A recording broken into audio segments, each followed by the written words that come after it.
So I'm gonna talk about that one thing again. Meow. So like I said, I'm gonna talk about the whole kitten play video again just because I want to add to it. There's just things I want to cover again, and I don't know, I just want to remake it because I feel like I can make it a little bit better. So first things off, one, it's not the Therian, it's not being a furry or having a fursona, and it's not cosplay. So all those things aside, pushed away, completely, absolutely separate. The Therian is more like feeling like that animal, like you are that animal. Furry is having more of a fursona, going to events, and you know, Anthrocon, and it has all this other stuff that goes with it, and just art and all this other stuff. Cosplay is a character that you put on, but you are not that character inside. And then kitten play is more of the BDSM lifestyle and be putting into a pet section because you like to be treated like a pet, and then you pick the animal. So it is pet play. I'm in kitten play, if that helps explain that just a little bit more. Another thing that's very, very important that many people get confused about, it's a BDSM lifestyle, but you can't have kitten play without BDSM. Now, a lot of people are confused on why I would want to do this. Well, if you don't understand a BDSM lifestyle to begin with, why subs are subs and why doms are doms, it's not really going to be helping me explaining this to you. I am a sub, and I am more on the pet region, not necessarily a slave or just a sub or a switch or a little or anything like that. Solid kitten form. And then for doms, it can either be a owner, protector, master, anything. The BDSM lifestyle can mix, and every single relationship's completely different from each other. So it's very hard to explain this just plainly. And yeah, especially even if someone is just vanilla and watching this, vanilla being that you have no interest in any kind of BDSM kind of lifestyle, it's very hard to explain to this. Another thing I really, really want to pressure about someone that is under 18 wanting to be part of this lifestyle, no. No, no, no, no, no. I will not be talking or helping anybody regarding that. If you really understand what I mean, I don't want parents getting on my butt, if you don't understand that. So yes, how I got into kitten play is a really, really big question. I was into it a really long time ago, like in high school, so like over 4 years ago or 5, I don't know, I've lost track of the number, but I was interested in it, and BDSM itself, definitely, and I looked into it, found it cool, tried it with some relationships didn't even want to be with me, they just said that's fucking weird, forget it, so I hid in my little box. Really hard for me to open up. I was in a relationship recently with someone that I went under a contract, completely the whole shebang, and that contract is now gone, deleted, everything. We are not together anymore, and I have a little more different thought on how to approach this whole lifestyle. It was very, very hard for me to open up about kitten play.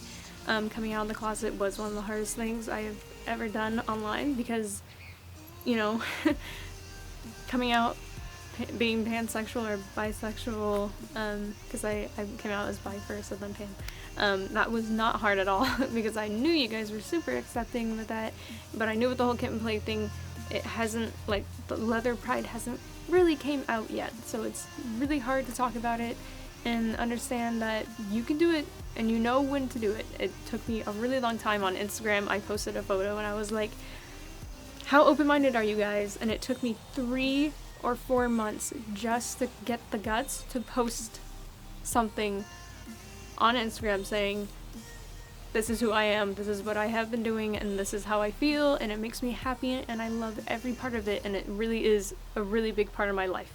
And it was weird because so many people thought I was into cosplay, which is a little bit weird when they find out it's actually something else. So, I left it as cosplaying as a cat for quite some time. It's a lot more acceptable that way, and people think it's cute. People don't think it's aggressive and creepy. But I came out with it, a lot of people were really happy. Some people even found out that what they were doing that they thought was wrong and disgusting actually okay. Because some people are like, why do I like it's very confusing being like finding out that you're a sub and that whole you know, kitten space, subspace thing. It's really confusing. It's really confusing. Like, definitely one of the most confusing things I've ever experienced in my life. So yes. Yes. Have the whole kitten thing. Collars, ears, tails. Some people go as far as, like, just even more. There's so much that you can do with it, dress-wise. And yes, it is sexual. And no, it is not sexual. It has two sides of it. BDSM is not just a sexual thing. It is something that grows you as a person also, and it's amazing. But yeah, if you're really interested in learning more about that lifestyle, I recommend go researching it, and then maybe this will make a little bit more sense to you, but I didn't want to make this video a huge shebang. I just wanted to lightly toss around in the water. No, I haven't told my parents. I don't go around telling people, really. It's not really something that I don't know. I don't think that I need to tell them. I don't think that I need to tell anyone. And, because nobody asked. If they ask, then I'll be like, yeah, yeah. It is really hard to explain. I usually just explain to people that I just like dressing up as a cat, and it's so easy to go by that, but if people are actually like, oh, this reminds me of, a BDSM collar, then then they figured out the whole thing, and you're like, well, yes. So where I am right now in the kitten play area, I am currently a stray under protection, and I am very happy where I am. It's working. I didn't know if it was going to. I don't know. But I'm so happy that I'm here and that I'm with Alex in it, and it makes me really happy. And I know a lot of people are confused about that, but I don't care. I'm happy where I am, and I don't care if people are confused by it. It's exactly what I needed and who I needed, and yeah. So I'm actually wearing my protection collar today, actually. It's really cute. I love it. Kitten Sightings made it, by the way. So yeah, I know I'm gonna get a question about where to get gear. Wayward Kitten, Kitten Sightings, Kitten's Playpen. We all know about Kitten's Playpen, how long they take to ship and stuff like that.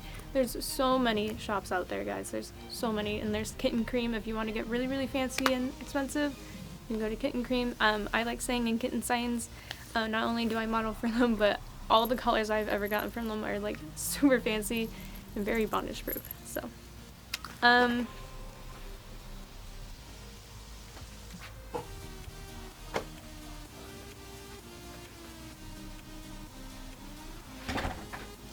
right in front of my front door. So yeah, my thoughts about collaring. Recently, there have been a lot of people thinking that collaring is a very light thing. Collaring is a very, very serious thing, and I really want to point that out to people. That's just my idea, unless you are very serious about the BDSM lifestyle and you understand it completely. But how I would approach it, I would rather get married first and then go under a collaring collar.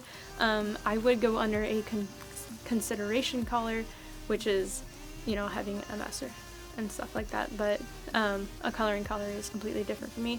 Right now I am not in either of those. I am in the protection area, like rewiring from training and stuff like that, and being protected from other doms is mostly where I am right now. And I'm sure that's confusing, but every reason for someone having a protector is completely different, whether you're new to the community or you needed protection from a dom or something of that sort. I hope you guys are very safe and you guys are researching this a lot before you step into it, because a BDSM lifestyle is very, very different from what people usually do in life. It's a 24/7 thing, and it's very serious. You can have contracts and all this other stuff, so definitely do your research before you just go dipping in, and definitely do not be pressuring your partner that you're in a relationship right now to have a collar or a contract with you. You know, find someone that's in that lifestyle and don't pressure them into it at all. Just don't do that, please. It's very, very bad. And I don't want anyone doing that at all. So I hope you guys took this video a little bit more serious, and that's what I wanted this video to be, like a serious talk about this that's very serious and part of my life and has been for years, and that you guys don't take it lightly. Don't think that you can just do this and dip into it within a day and that's it, you're a kitten. It's a very serious thing that makes you grow as a person. You know, it's 80% BDSM and 20% this little kitten part. You know what I mean? It's a very it's a huge concept, and this little video is not going to help explain anything, but I hope you guys know a little bit more about it and maybe have a greater understanding about kitten play. This is a little bit better from what it was, and I hope you guys are having an amazing day, and to always be safe, especially if you're in the BDSM lifestyle and community and everything like that, and I hope everybody's extremely nice to each other in the comments and very understanding.